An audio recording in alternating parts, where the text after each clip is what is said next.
concepto este de feminismo europeo no entra por un lado. Es un poco el planteo de la charla, me parece, ¿no? Como empezar a introducir la historia del feminismo como supuesto feminismo, el feminismo más visible y criticarlo, ¿no? Eso es lo que yo entiendo de la manera en que vos dispones la información. El pensamiento crítico para el desarrollo de las ideas de cualquiera es fundamental, ¿no? No quiere decir que no haya vindicaciones o reivindicaciones que, por supuesto, todos suman, todos los feminismos suman. Pero bueno, es importante también ver desde dónde está la lucha y desde qué lugar. Ella no planteó, vos no planteaste ninguna posición personal tuya, No, a mí la forma en la que ella dispone la información me da como esa sensación. Primero como plantearlo como la historia oficial, como vos decías, que es una historia europeocéntrica, y bueno, después ver como que ese feminismo no alcanza a cubrir las luchas, las problemáticas de las diversas mujeres de las diversas partes del mundo. Sí, de alguna manera yo entiendo. En España, por ejemplo, feministas islámicas planteando, feministas o feministas liberales, europeas, españolas, enojadas con las feministas o con las musulmanas por usar hijab, ¿no? O sea, considerando Siri. A mí me incomoda un poco, ¿sabes? Porque yo lo que yo conozco de lo radfem no me gusta, por ejemplo. El feminismo radical. Yo conozco cosas del feminismo radical que no me gustan nada. Yo creo que lo más... bueno, sí, perdón. No, por favor. Dale. No, seguí. No, bueno, eso. A mí lo que me parece interesante de todas estas pensadoras es que nada, que de pronto plantear y poder empezar a cuestionarse el hecho de que vivimos en un sistema en el que la dinámica colonial, que hoy en día podemos verla en cuestiones culturales, por ejemplo, ¿no? Los consumos culturales que tenemos, que tiene un montón de gente, pensarlo en clave feminista y en cómo para poder transformar las sociedades está bueno tomar de otros lugares. En ese sentido yo estoy de acuerdo con no ir por lo institucional, porque creo que dentro de la institución siempre hay una búsqueda de esto, de los derechos, por ejemplo, ¿no? Hablamos de derecho de acceso a un montón de cosas y sin embargo, por dar un ejemplo bobo que no se aplica del todo, pero acá no viene nunca un médico, y hablamos de que queremos que venga un médico, entonces hablamos de una cuestión de que hay un montón de estándares que por un lado es como de brindar cosas, pero son homogeneizadores cuando esos estándares, de nuevo, están pensados en una norma y en una clave de el hombre blanco, ¿no? No sé si se entiende lo que estoy diciendo, ¿entiendes? Sí, eso de que nosotros que tenemos el conocimiento, el saber, venimos a traerte, iluminarte. Esto, como que creo que el feminismo, una primera ola del feminismo abortero y tal, comenzó hablando como de cuestiones de que la sororidad y todo, a mí eso me reengancha porque me parece re importante que, hay una cuestión de clase, que de pronto el feminismo abortero terminó siendo en algunos lugares medio clasista, ¿entendés? Porque no se replanteó un montón de cuestiones de esto, de las bueno, yo soy de Buenos Aires, ¿no? Del feminismo villero, y de pronto se para desde cierto lugar en el que terminan realmente solo haciendo hincapié en lo institucional. En lo personal creo que lo institucional es una pata a trabajar también. Pero de pronto como a mí lo que me resulta interesante es esto de poder empezar a decir, che, sí es mina, pero es una soreta igual, ¿entendés? Y es válido, y que yo tengo que llamar compañera porque si no soy una mala feminista, hace cosas que a mí me parece que están mal. Y yo tengo que poder tener la posibilidad de llevar en el movimiento una crítica hacia mi compañera porque no me gusta cómo construye, ¿entendés? Y de pronto se arma como un discurso que vuelve a ser homogeneizante porque de pronto tenemos que estar todas de acuerdo, ser todas amigas, llevarnos bárbaro, ¿entendés? Sí. Entonces creo que eso, como que me gusta que aparezcan estas voces porque siento que enriquecen un montón desde eso, desde poder decir, sí, bueno, bárbaro, yo soy porteña, soy del centro de congreso, no sé qué, pero de pronto me siento en una charla de las trabas, yo no conozco nada de esas opresiones, ¿entendés? Yo no conozco nada de lo que es vivir esas vidas. Y tenemos mucho para aprender también, ¿no? Y yo que soy como de la academia, yo fui a la universidad, y entonces tengo mucho que aprender también de todo esto, de todas estas mujeres, ¿no? A mí me pareció súper interesante lo que hablaba de las reivindicaciones por bolsones. Eso me pareció súper como algo nuevo, o sea, que yo no había escuchado, como ampliar, abrir y porque es verdad, divide y reinarás. O sea, si está la mujer que es lesbiana, y está la mujer que es discapacitada, y está la otra mujer que es blanca, y la mujer que es negra, y la mujer que... y todos piden reivindicaciones de derechos, entonces no hay algo que haga una red entre esas mujeres. Entonces me pareció súper interesante el planteo que hizo ella. Buenísimo la manera de verlo, me pareció genial. Eso quería comentar nomás. Hay una Laura Carnal se llama, es una... ¿La que dijo eso? No, no es ella, es otra, hablando de esto que tú decías, de la diversidad de necesidades y la capacidad de ver, ¿no?, cuando conectan una necesidad con la otra y decir, bueno, pero esto que tú te pasa, a mí no me pasa, pero me pasa esto que viene del mismo origen, y esto que a ti te pasa, y en vez de no esto, de separar las ideas, empezar a entender que lo que es tocar, en qué nos tocamos, en qué estamos de acuerdo, cuáles son las cosas que generan el mayor bienestar para la mayor cantidad, y desde ahí no buscar el camino. Laura Carnal se llama, una pensadora filósofa de Guatemala,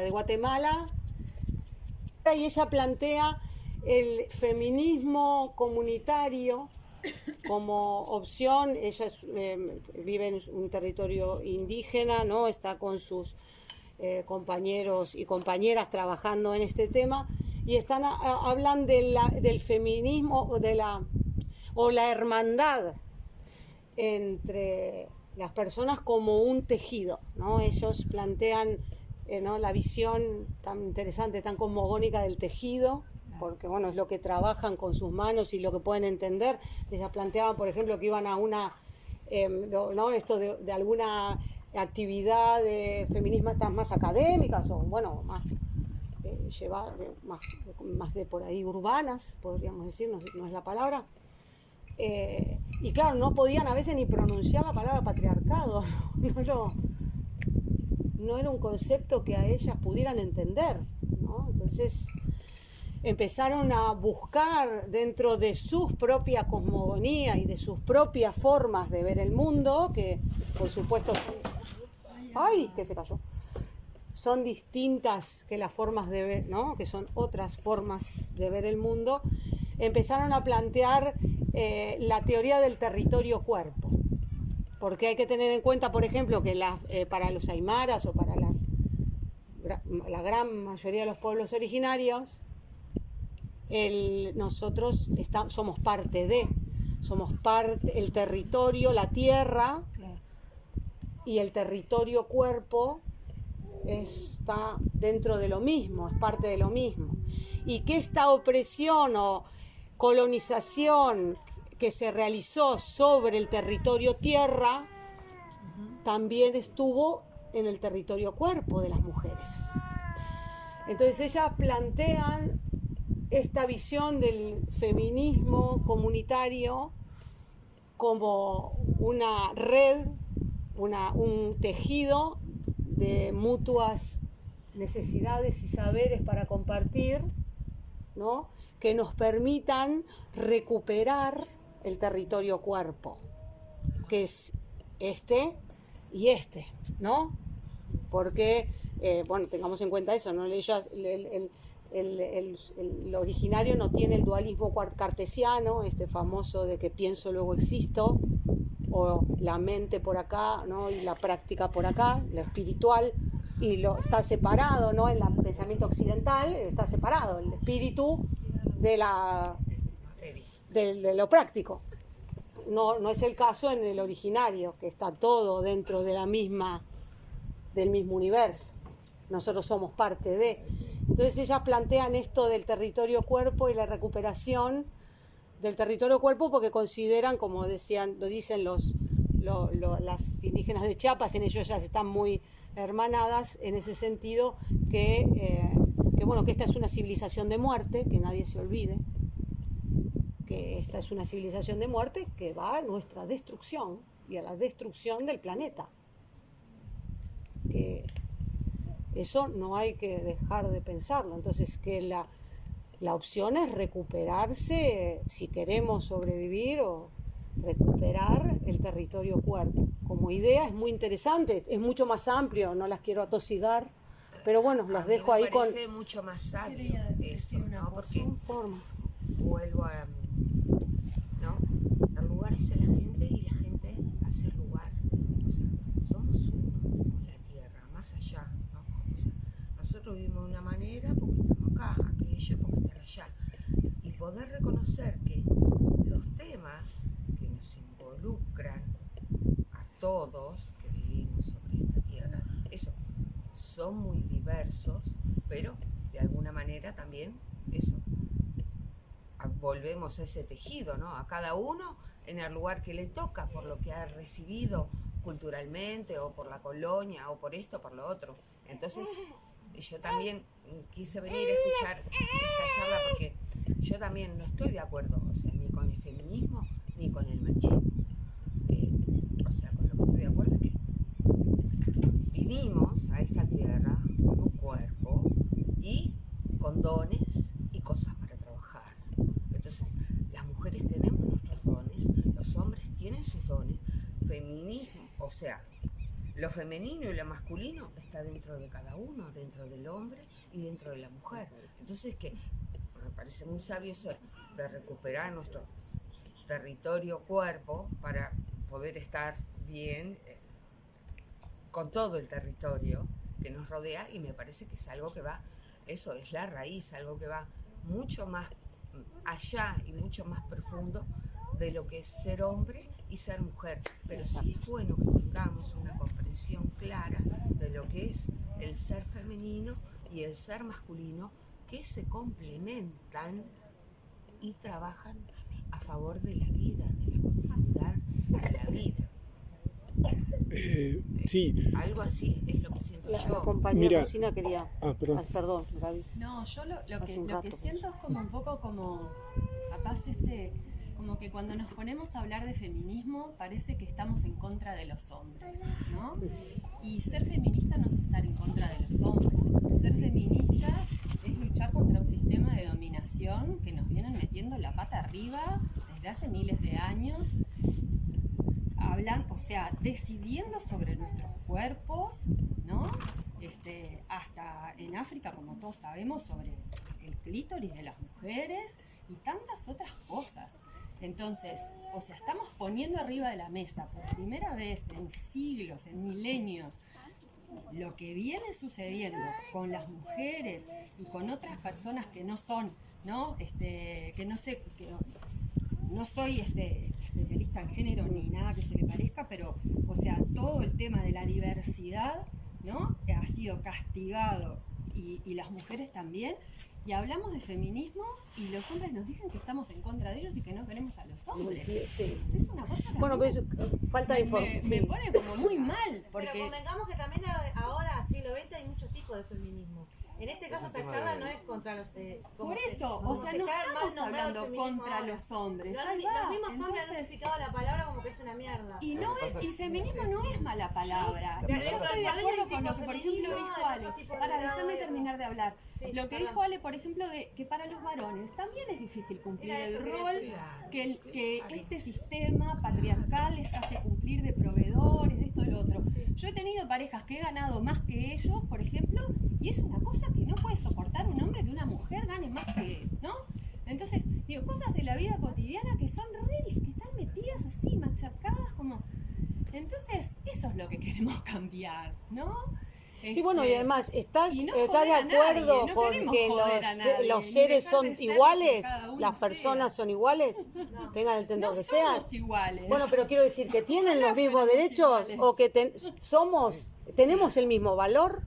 Por la ley natural todos tenemos Claro, los mismos bueno, derechos. Entonces todos bueno, somos feministas, porque al final el feminismo es eso, es buscar la búsqueda de la igualdad. La palabra feminismo Está mal informada. no habla de ya. lo que estás Ya hablando está vos. muy... Es la palabra es una forma Bueno, porque de- es, Yo puedo ser esa que palabra sí, está traída desde ese lugar que hablábamos al principio, de esa creencia. No tiene que ser una mala palabra, la convierten en una mala palabra para no dejarnos Eso se luchar por sabe. nuestros derechos. No, pero lo que él dice es que la palabra no significa lo que vos estás Lo que la fama que le dieron. Sí, de todas No, formas. significa eso, pero no. No estoy de De todas formas, creo que No es una mala acá palabra el feminismo. Eso es lo que me parece que está como el discurso ahora, poniendo como que ser feminista es mala palabra, que somos feminazis y que no queremos a los hombres y que somos todas lesbianas.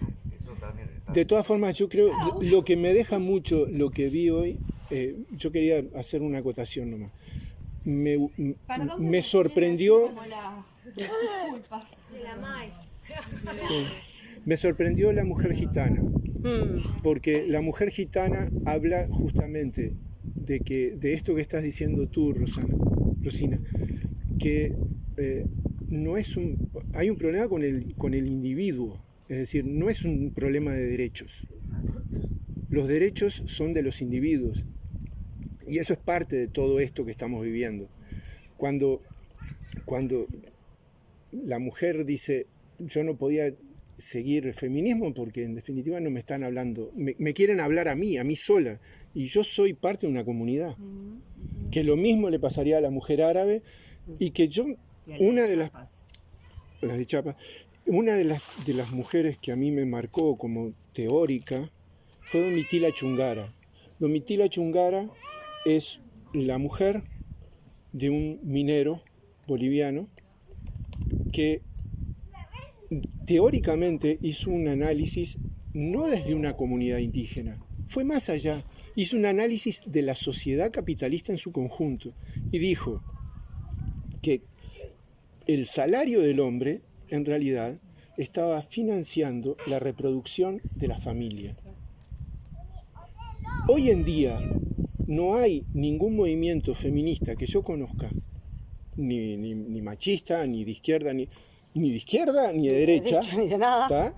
Que hable de el producto bruto de una nación, cuánto de ese producto bruto está siendo aportado por la parte femenina de la sociedad, que no necesariamente es la mujer solamente, porque el hombre también realiza un montón de actos para reproducir la sociedad que no están siendo remunerados y ni siquiera están siendo contabilizados.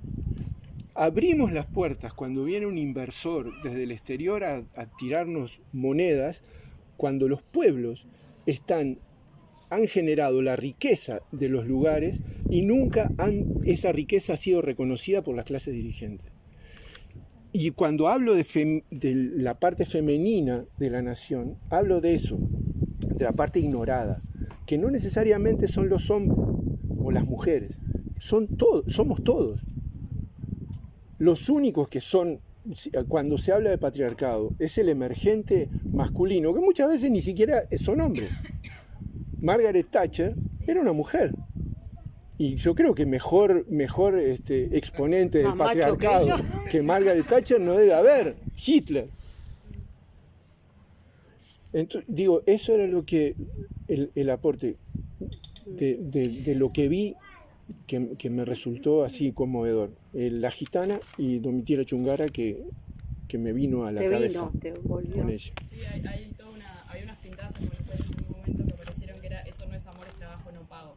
Y empezaron a haber un montón de planteos sobre todo lo que es el trabajo no remunerado que realizan o las mujeres o los hombres que realizan tareas de cuidado, tipo esto, o muchas veces tipo, bueno, nada, no importa, pero esto, como la idea del trabajo no remunerado, que es todo este trabajo que en un momento, por eso hay alguna gente que dice que hay una ola de feminismo que no sirvió porque de pronto la mujer queda cargada con tanto las tareas domésticas como tener que ir a laburar, pero de pronto el hombre nunca absorbe. Son todas estas generalizaciones que después podemos decir, no, porque yo tengo un amigo, no, porque yo mi pareja, ¿entendés? Digo, el feminismo, hablar de feminismo, que yo no me voy a meter en el episteme de que, digo, la cosa esta de las raíces de las palabras, todo eso, bárbaro, pero no me cuelo mucho. Digo, dentro del feminismo aparecen estas de que, bueno, no, yo no tanto, no, bueno, pero yo, bueno, pero podemos hablar de ciertas generalidades en las cuales los sistemas se han sostenido históricamente por mujeres porque digo, una vez en una reunión nuestra incluso hasta salió el tema de que las mujeres de Polonia eran mujeres fuertes. Y yo no sé si fui yo o alguien que dijo, sí, bueno, pero estas mujeres fuertes lo son porque no hay un sostén también, o sea, porque no les queda otra que ser fuertes. Digo, hay algo de eso, de como de... Climáticamente también, por muchas cosas. Sí, pero se habló como de la cuestión de esto, de que acá las mujeres, ¿cómo fue? ¿Alguien se acuerda para completar? Se salió eso? ¿Cómo es la frase? ¿La puedes repetir? No sé la frase, el concepto es que El acá, concepto.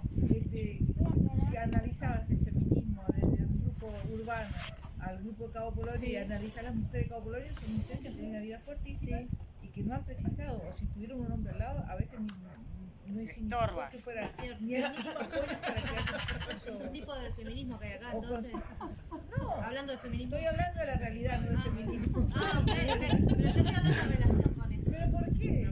O sea, estamos... Bueno, o sea, y a cuando eso yo lo que yo aporté estamos viendo, dije, cuando empecemos a charlar también te dijimos dónde estamos parados. Claro, y entonces yo ahí lo que yo te Y no lo respondí dije por nosotros los que vinimos, sino por las los que historias nos de acá, recibieron. claro, Porque veíamos. exacto. Obvio, sí, en eso yo lo que yo acoté fue, bueno, sí, pero ¿a costa de qué fue eso, no? ¿Qué es esto de eso? No es amor, es trabajo, no pago. Bueno, de pronto la mujer queda cargada, o como dice Gabriel, los hombres que realizan ciertas tareas, quedan cargadas un montón de cosas y no hay ni un sistema que se haya planteado para sostener.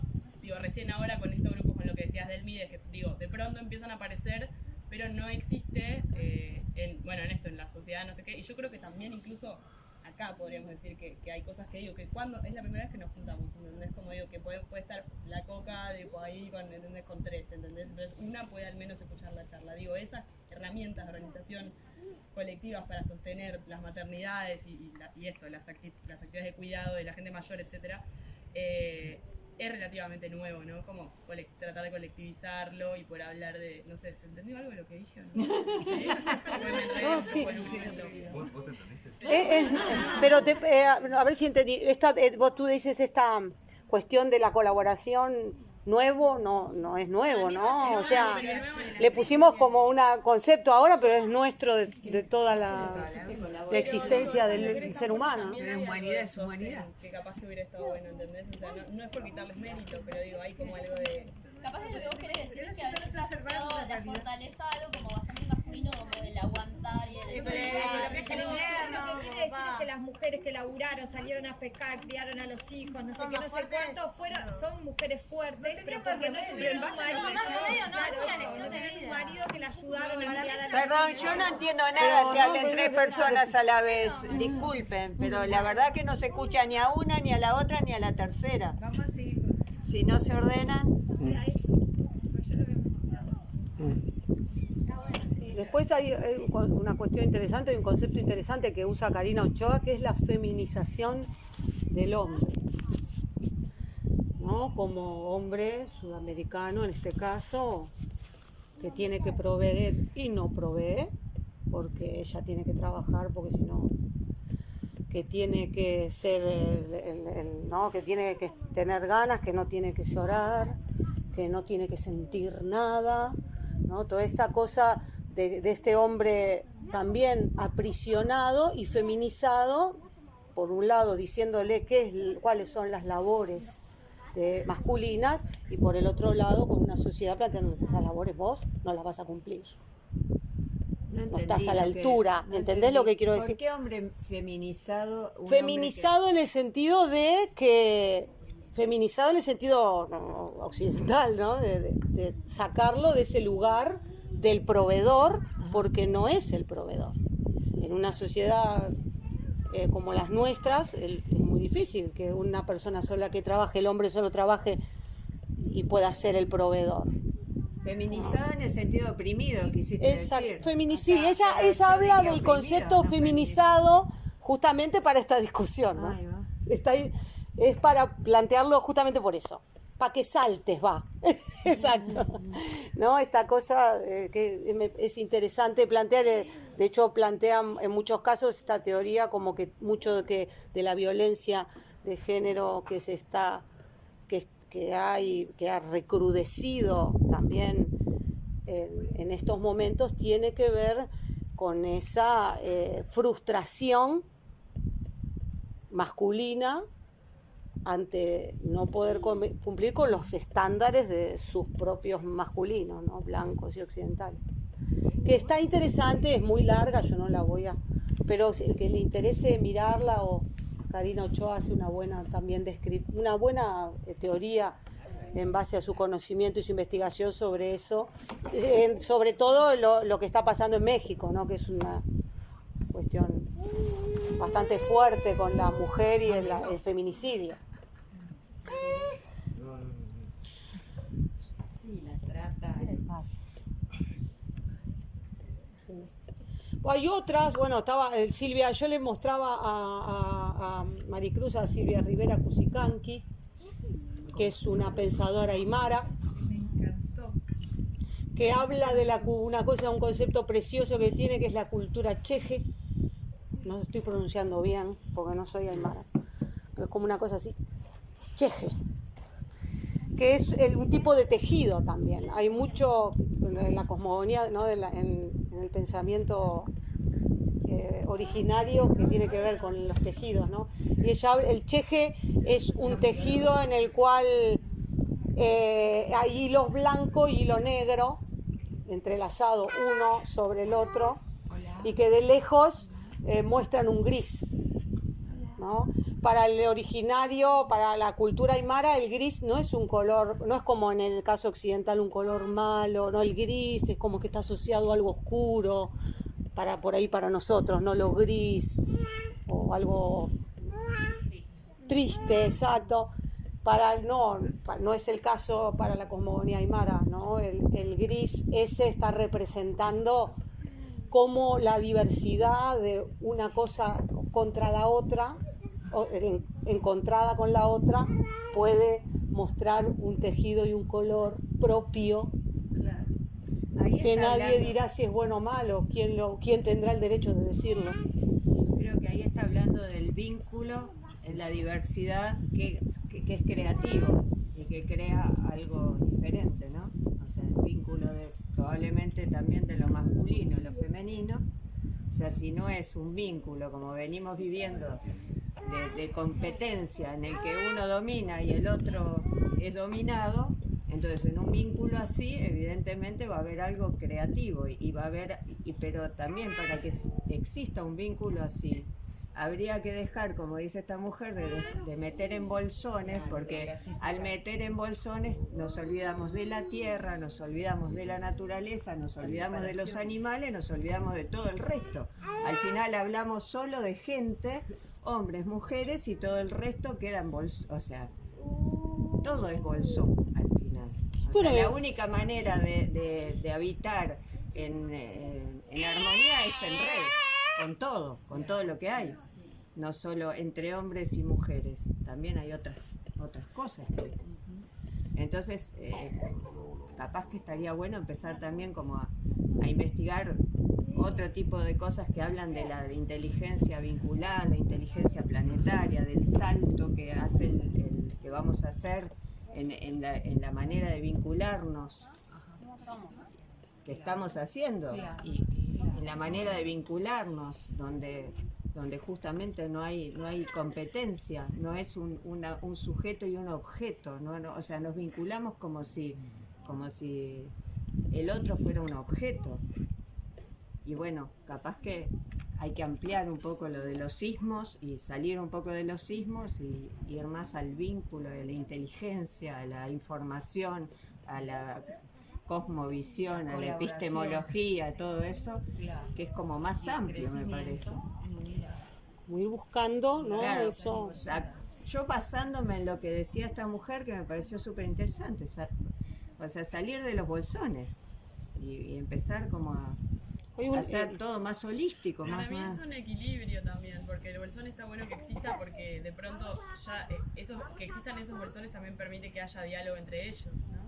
Pero es en red que la red puede permitir que haya diálogo entre ellos. Si están los bolsones encapsulados, no hay diálogo. Obvio, que no sean guetos, ¿no? Que haya diálogo. Bueno. Pero también está, para mí eso, yo hay un punto en el que negocio con los separatistas un poquito, porque creo que para entender qué cosas son sistemáticas y qué cosas son, como digo, si yo me junto con mujeres y hablamos, por ejemplo, no sé, abuso, de pronto si todas nos damos cuenta, digo, a mí un día pasó en mi grupo de amigas, que nos juntamos todas y si una vez a mí me hicieron esto, una vez y de pronto a todas nos habían pasado cosas, ¿entendés? Y ahí entendés que es algo sistemático, ¿no? Como hay cuestiones de ver que son separatistas, después la construcción tiene que ser colectiva, ¿se entiende? Y tejiendo red, Sí, pero creo que hay como un punto medio, eso de como de, a mí me pasa, eso es lo que yo creo, no tengo por qué, no.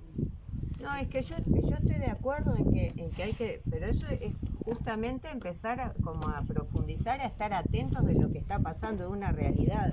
Pero ¿por qué ponerle nombre? ¿Por qué, por qué homogeneizar? ¿Por qué no? Ponerle nombre para visibilizar. Claro, pero por eso... De acuerdo con lo que vos decís, de pensar en conjunto y en red. Claro. Pero a veces nombrar o decir esto es esto y no esto es lo que permite Pero, visibilizar una situación. por supuesto. Para visibilizar que este está siendo oprimido por este, hay que primero denunciar que existe. Claro, pero como pasaría, por ejemplo, el obrero y la problemática del obrero y la lucha por sus derechos, ¿no? Tenemos a los obreros considerando que son explotados. Tenemos acá las mujeres del otro lado que dicen, pero nosotras somos más explotadas, porque cobramos menos todavía, ¿no? Nosotros también estamos de acuerdo con el amplitud de derechos. O sea, eso que ustedes dicen, de esto que plantean esta mujer, no nos habíamos dado cuenta.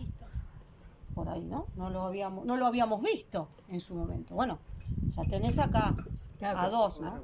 Entonces después dice por ahí cualquier otro colectivo plantea, bueno, pero yo también, el colectivo negro dice, bueno, además nosotras, las mujeres negras, somos más oprimidas todavía y también luchamos por nuestros derechos, ¿sí? Bueno, eso también es verdad. Plantea, ¿no? Entonces, acá también tenemos una unión, ¿no? Entre distintos, como decías, distintas reflexiones que hacen distintos grupos, porque bueno, naturalmente por ahí te mueves en tu ambiente, entonces primero tú planteas cosas dentro de tu ambiente y luego las sacas y buscas esto que planteamos, que es, bueno, ¿qué nos une? ¿En qué luchas nos están uniendo para construir este nuevo tejido, ¿no? ¿Y desde dónde? ¿A dónde habrá que ir? ¿Desde dónde habrá que pensarlo? Está interesante, ¿no?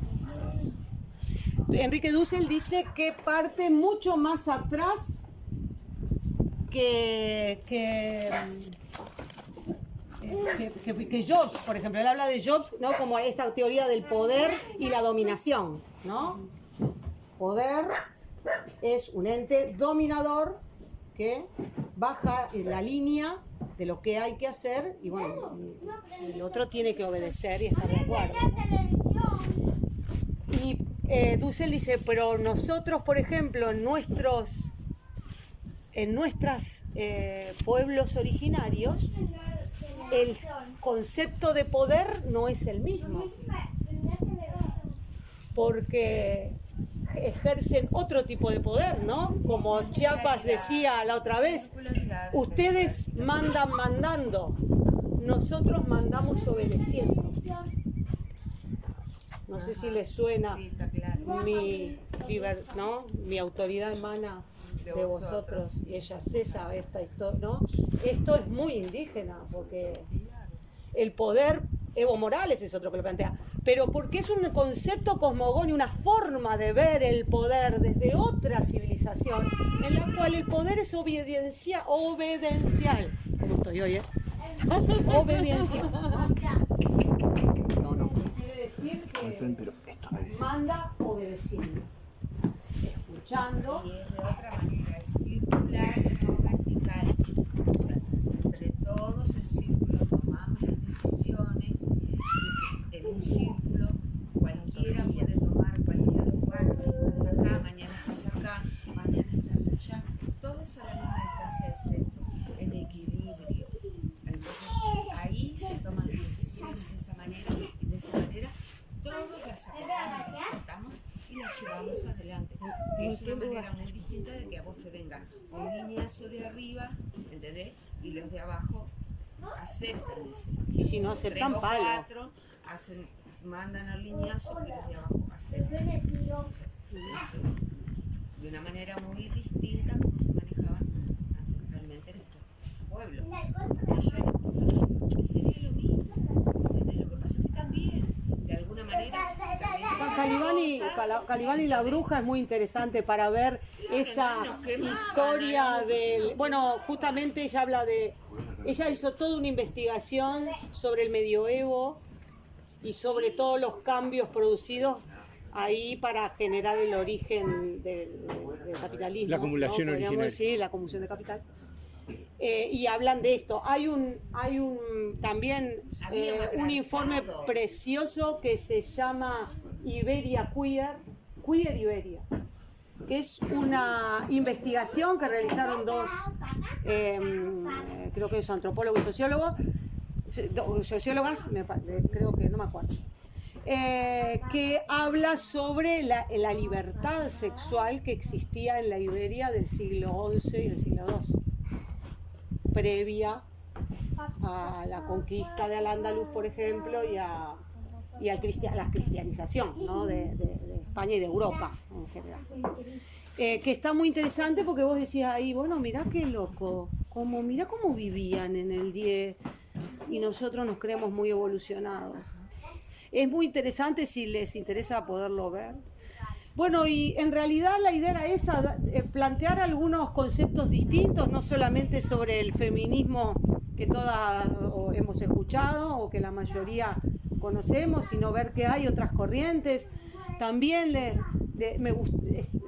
a mí me dio una gran visión y amplitud feministas musulmanas defendiendo su hijab como parte de su cultura y que no tiene que venir nadie a decirle si lo tienen que usar o no y si es un sistema de opresión o no.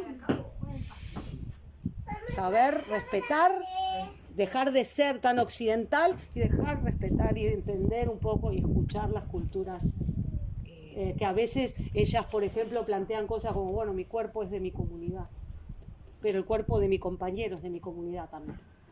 No estamos hablando de que no haya en el Islam patriarcado, ellas están en su lucha también, como están las feministas de Chiapas en su lucha. Porque antes de la conquista, hablas de Guatemala, porque antes de la conquista ya había vestigios de esa opresión masculina.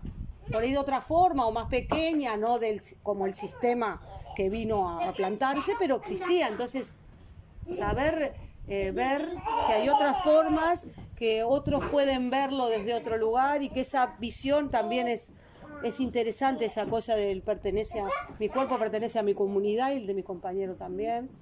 Y bueno, y desde dónde construimos felicidad, bienestar, sería, con nuestra forma de verlo, que no crean que es la incorrecta, ¿no? Que no hay una forma correcta. Y nada, y que ojalá que encontremos, ¿no? Un camino que nos permita pasar a otra era, ¿no? Dejar la modernidad o la posmodernidad o la transmodernidad, que es lo que se llama ahora, que es esta visión de patear el tablero y ver desde dónde empezamos de nuevo. Ojalá. Bueno, yo eso lo pasamos, ¿no? Yo lo que estoy percibiendo, viendo y sintiendo, así en el relacionarme con distintos tipos de gente y de distintos tipos de edades, es que como hombres y mujeres nos estamos replanteando nuestro relacionamiento y abriendo a aceptar la diversidad de hombres con hombres, mujeres con mujeres, de a dos, de a tres. Los chicos ya no saben cómo nombrar su relacionamiento.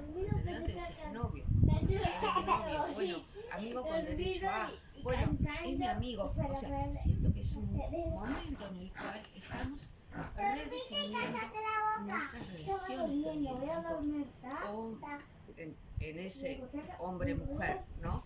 Sí, abriéndose a que, bueno, sella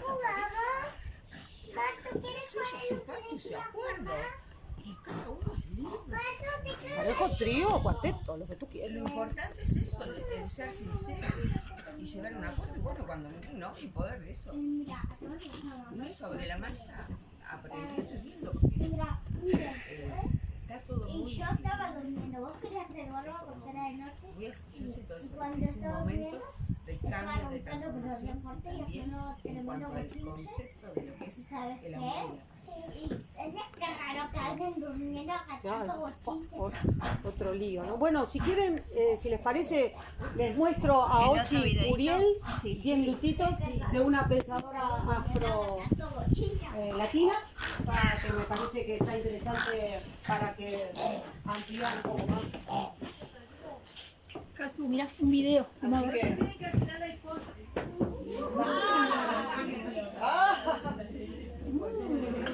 encontraste las claves, ese día. ¿Cómo anda?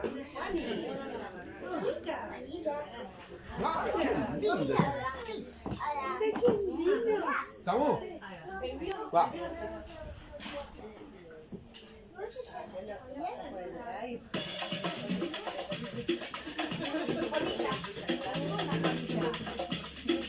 Ochi Uriel es una activista del feminismo latinoamericano y caribeño, impulsora del movimiento de mujeres afro-latinoamericanas y afrocaribeñas. Ha publicado numerosos artículos sobre racismo, feminismo crítico, lesbianismo feminista y feminismo decolonial. En su investigación propone otros marcos analíticos para la comprensión más compleja de las relaciones sociales, articulando una mirada imbricada de las opresiones de raza, sexo, clase, sexualidad y geopolítica. Bueno, la teoría postcolonial nace fundamentalmente en la India y África a partir de lo que fueron las independencias más contemporáneas, digamos, de países de la India y África. Y es un pensamiento que viene de esta experiencia con una propuesta que tiene que ver con el giro lingüístico y también con una crítica al eurocentrismo epistemológico que se ha desarrollado. La propuesta decolonial nace con una relectura de la historia de lo que pasó en América Latina y el Caribe a partir de 1492, en el sentido de considerar la modernidad occidental como producto del capitalismo que se instaló, digamos, en esta época, pero también considerando que el colonialismo fue lo central para producir la modernidad occidental. A partir de ahí, digamos, se desarrollan varios elementos como un concepto clave que es la colonialidad como una secuela de eso que pasó desde el 1492 hasta el día de hoy, de cómo el capitalismo, digamos, funciona, de cómo el racismo funciona, de cómo las opresiones funcionan. Y además, el feminismo decolonial tiene que ver con una crítica al interior del feminismo en su universalidad, digamos, a pesar de la subordinación de las mujeres. A partir de ahí retomamos diferentes propuestas que yo misma he sido parte, digamos, de esos movimientos, como por ejemplo el feminismo negro, que lo que hace es cuestionar esta universalidad de las mujeres, que no considera la raza, la clase, la sexualidad, etcétera, lo que es la implicación de las opresiones, no solamente como identidad, sino como una episteme que explica cómo se articula esta trilogía modernidad, colonialismo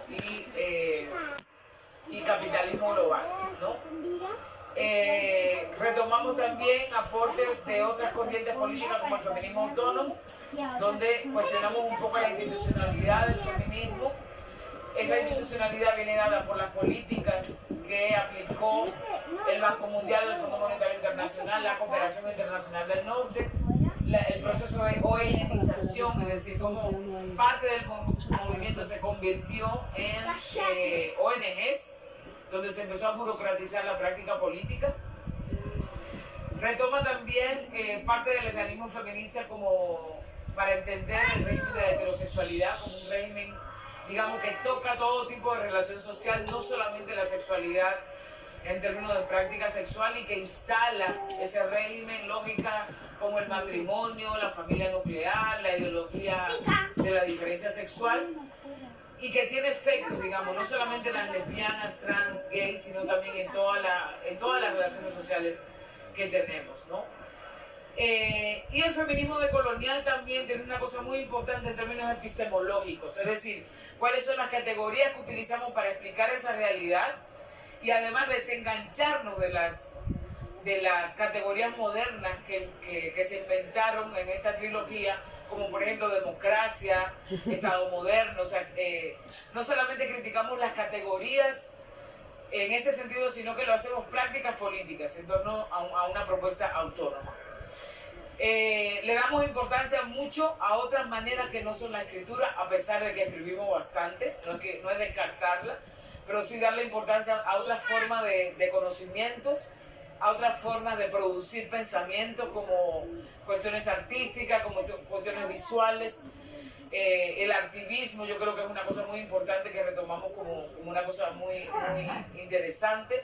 La historia oral, digamos, como parte de recuperar una parte del pensamiento que no se ha institucionalizado en la academia.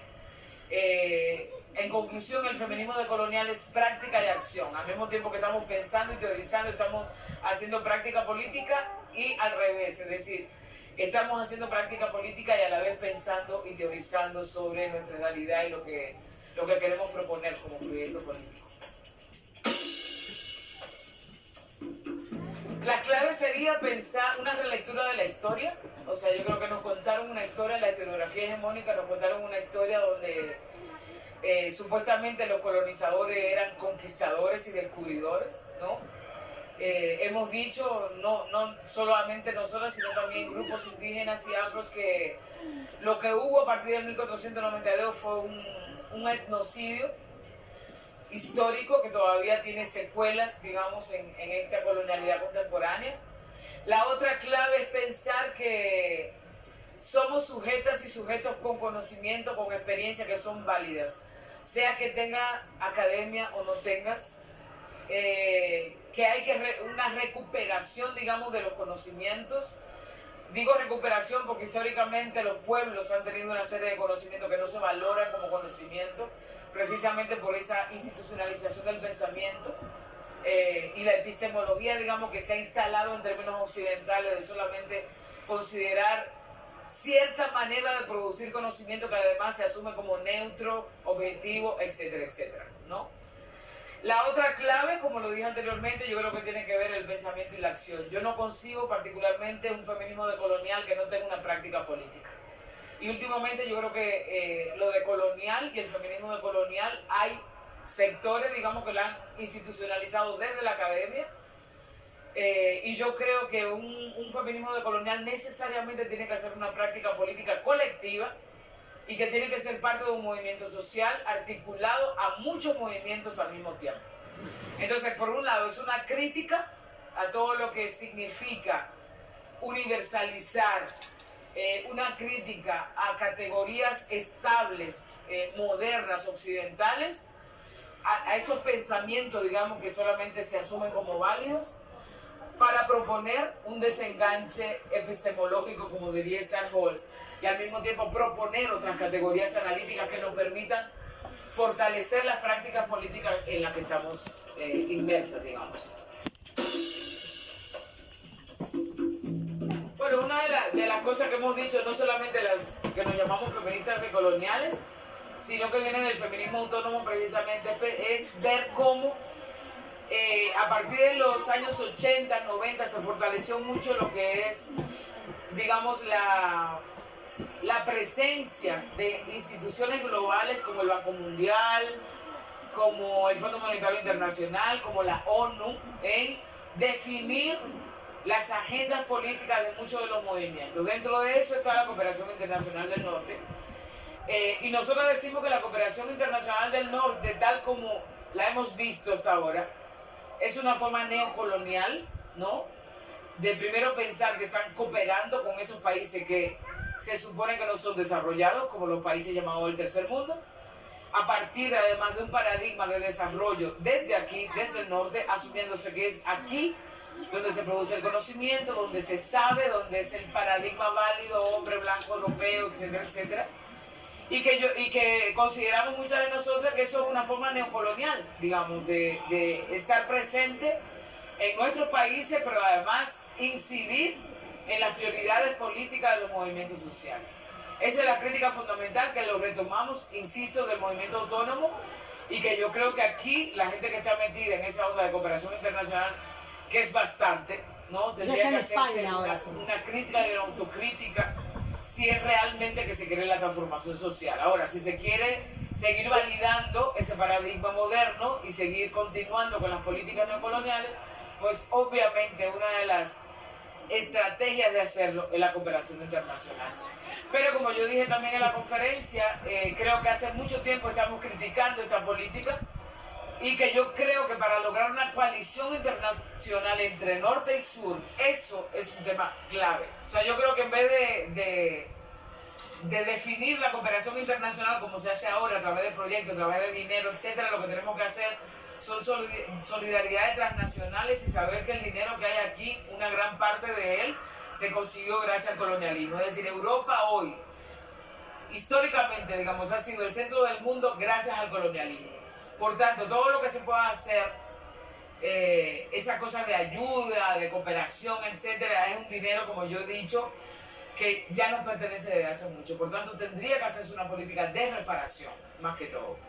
Y la otra, que yo creo interesante, es en torno a esas coaliciones. Yo ponía el ejemplo de las multinacionales, ¿no? Que tienen capital del norte, que se va a los países del tercer mundo.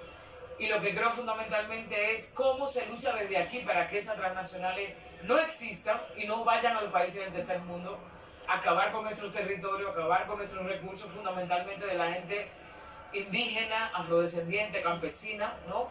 Que son las más afectadas por esto. Entonces yo sí creo que se puede hacer una coalición entre norte y sur, pero tendría que ser a partir de un movimiento social o de movimientos sociales bastante críticos, de cuestionarse sus privilegios para poder establecer, digamos, ese vínculo político, humano, existencial y global también.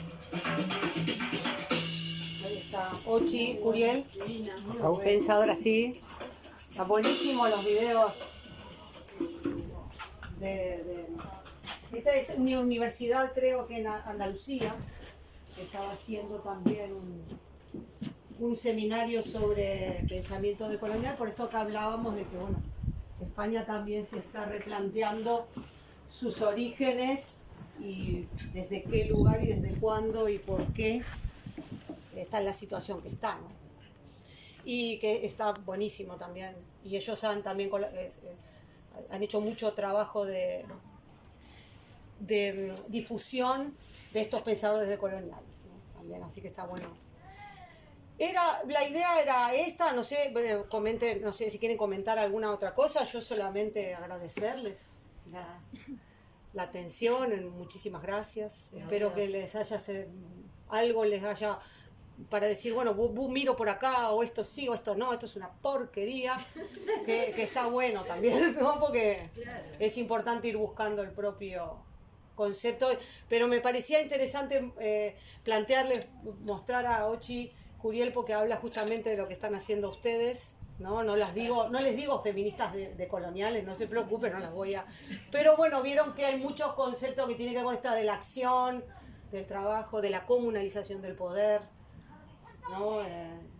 La gran mayoría de mujeres son las que trabajan en los mercados también, en las ferias, no sé, hay mucha herramienta, mucha cosa para pensar, que puede servir. Ochi Curiel. Ochi. ¿Perdón? No, que decía que toda la información que nos estuviste mandando con diferentes es un aporte para mí muy importante.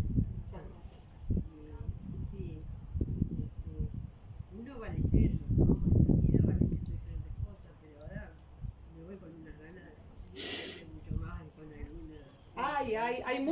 Hay mucho material de lectura también. Yo porque a veces estoy en casa haciendo cosas y las estoy escuchando y me resulta más práctico porque, bueno, no estoy... Pero hay mucho material de lectura para descargar gratuito. Después, si quieren, les puedo pasar a él, por ejemplo, algunos canales que hay, como de distintas facultades que están trabajando esto, seminarios o distintos pensadores y que tienen los libros gratuitos. Enrique Dussel, por ejemplo, en su padre, uno de los grandes pensadores decoloniales, tiene, bueno, su página y tiene todos sus libros para descargar gratis. Teoría política, teoría decolonial de la economía sudamericana, bueno, ahí escribe mucho. Marx, él es un gran amante y un especialista en Marx, o sea que tiene también una muy interesante teoría sobre Marx y su idea del capital, porque bueno, él tiene una gran admiración, lo estudió, lo fue a estudiar allá y fue a aprender su idioma original para leer los textos originales y no tener que ver traducciones. Así que es un gran Enrique Dussel. Y otros, Ramón Grossfogel también, otro pensador puertorriqueño, que bueno, es también un que sabe y que plantea ha hecho un gran estudio sobre los mitos históricos y es muy interesante escucharlo, ¿no? Lo que han descubierto, los materiales que encuentran, cosas como, no sé, que Dussel mostraba mostraba la otra vez cómo vio los cuadernos que copió Da Vinci, ¿no? Leonardo da Vinci, visto como un gran genio. Bueno, están los cuadernos chinos de los cuales él copió los diseños, están juntos, página a página, y lo que se destaca, por supuesto, en él es la capacidad para dibujar, que bueno, ¿no? Los cuadernos de él tienen unos dibujos excepcionales, por supuesto, porque no le quita su conocimiento, pero bueno, es importante también saber que este señor copió todo eso de esos cuadernos chinos, ¿no? Y Picasso copió de los africanos. Por supuesto, bueno, está. Pero viste que esto es lo que pasa, que por ahí Picasso vos decís, bueno, sí, ¿no? Pero vos estos locos, cuando te plantean que ellos son los originadores del conocimiento, al final te lo hacen creer, si no. Muchas gracias. Chao, María. Chao, María. Y el postre, bien. Buenas tardes. Bueno, muchísimas gracias, Gabriela. Gracias a ustedes.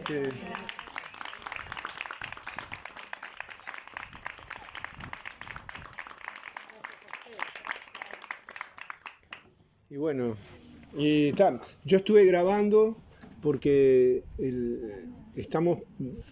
hay un compañero de radio, Jorge Díaz, que tiene una radio en internet, y cuando le comenté que había esta actividad, me dijo que estaba muy interesado en poder compartir con sus oyentes